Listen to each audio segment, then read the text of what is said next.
UFC Fight Night Luque versus Muhammad 2 full card betting results. Now, before we do the betting results, I'm going to say it right now. We made around $1,275 profit. Not $12,000, but $1,275 profit. About 12.75 units on the card. There was a lot of upsets on the card, like Sam Hughes getting the majority decision on Estela Nunes.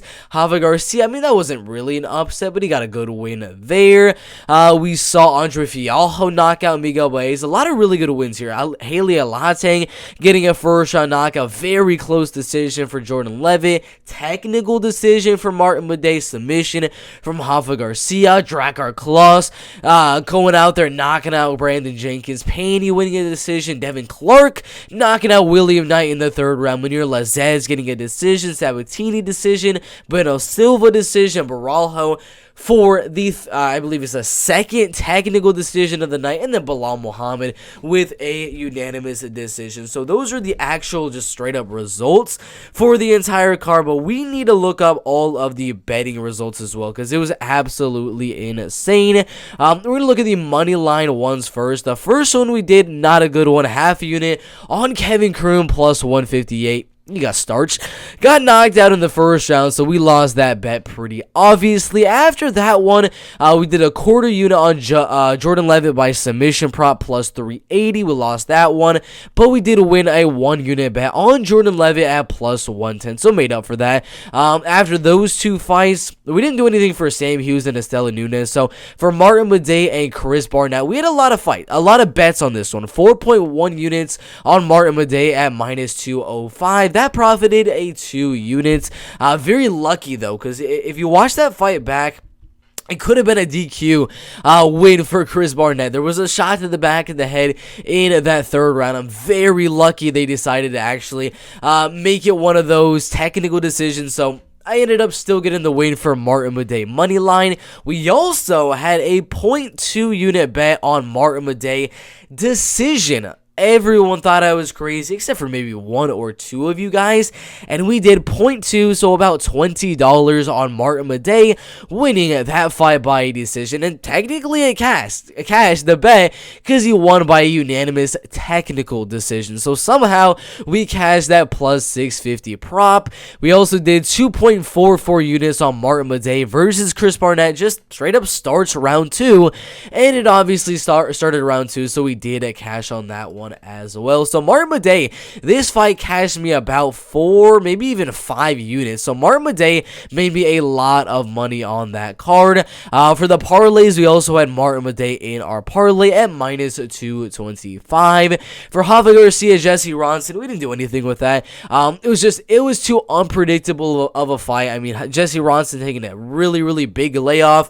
Javier Garcia moving up a weight class. I mean, it was just a tough one for me to predict, so I couldn't really do too much with that one, so I passed on betting on that fight. But for Drakkar Klose, and then Brandon Jenkins, I just cannot get that last name correct. For this one, we didn't do any money line bets. I mean, there's no way I'm doing like a minus 500, minus 800, just straight up money line on Klose right there. So the bet that we did do on that one was 1/10 of a unit sprinkle on Drakkar Klose by a second round knockout prop. We'll go down here for y'all to see this one.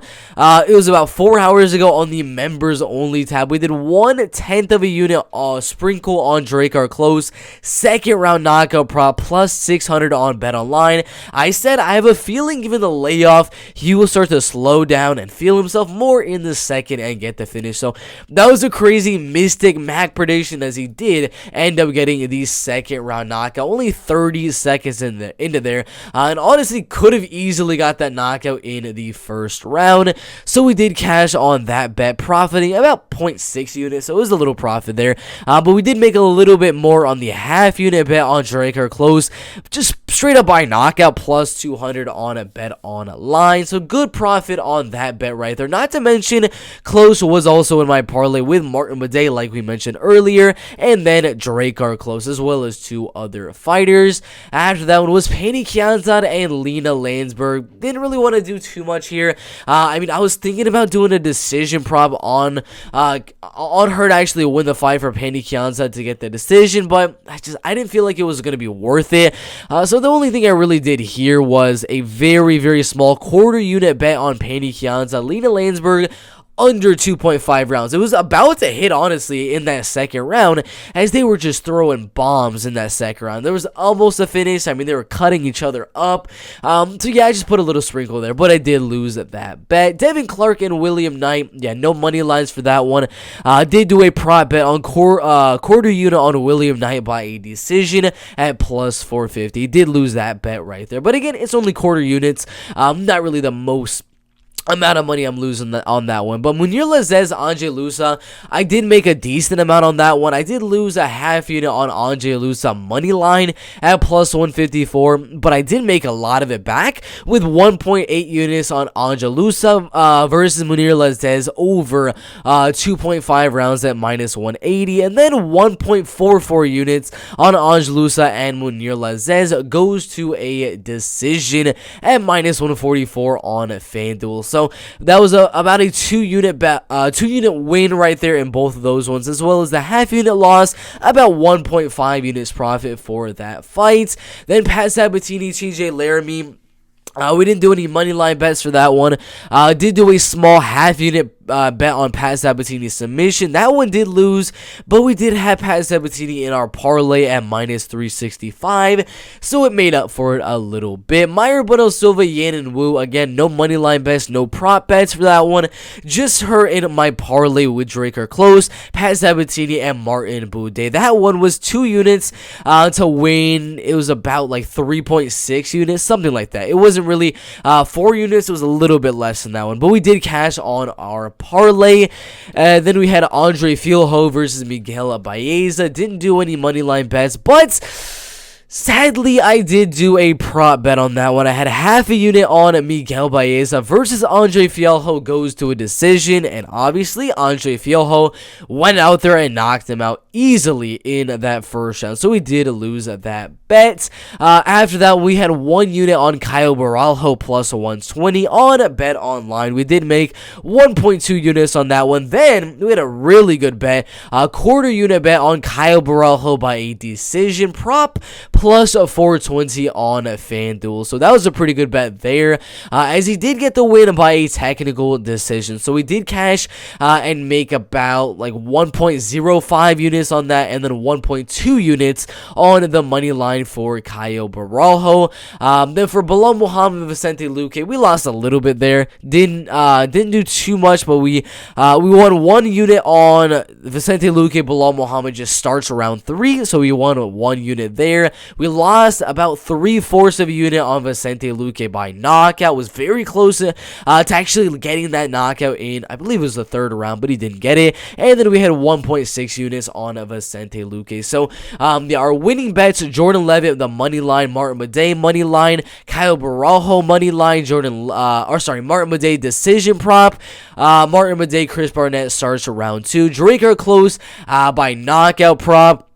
The Drake are close 2nd round knockout prop, the over 2.5, the decision prop on Andre Lusa, Munir Lazzez, Kyle Baralho decision, and then the parlay with Martin Buday, Pat Sabatini, Meyer Bueno Silva, and Drake are close. Those are all the winning bets. All of the losing bets: Kevin Crew money line, Andre Lusa money line, Vicente Luque money line, Jordan Levitt submission prop. Let's see, Penny Kianzad under 2.5 rounds. William Knight decision prop, Pat Sabatini submission prop, Miguel Baeza, Andre Fialho decision, Luque by knockout, and that was about it. So it was a good card. We did win a lot of the bets here, the parlay cash, a lot of my prop bets that were like heavy underdog money, like the plus 420 on the Kyle Baralho fight, the plus 650 on the Martin Buday fight, and and the plus 600 on the Drakkar close fight.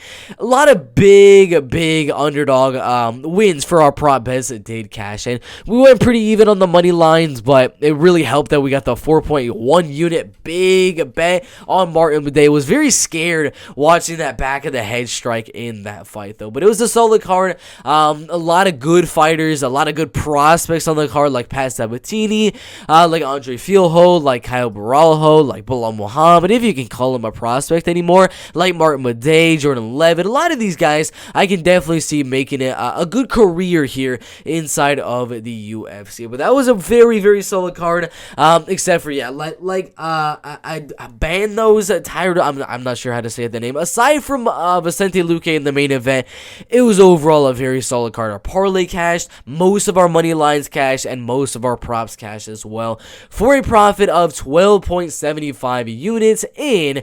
$1,275. So it was a solid card. Can't wait for next week. It's going to be absolutely amazing. Make sure to hit the like button, subscribe to the channel, and turn on those notifications. For all that being said, we'll see you in the next video. Let's go.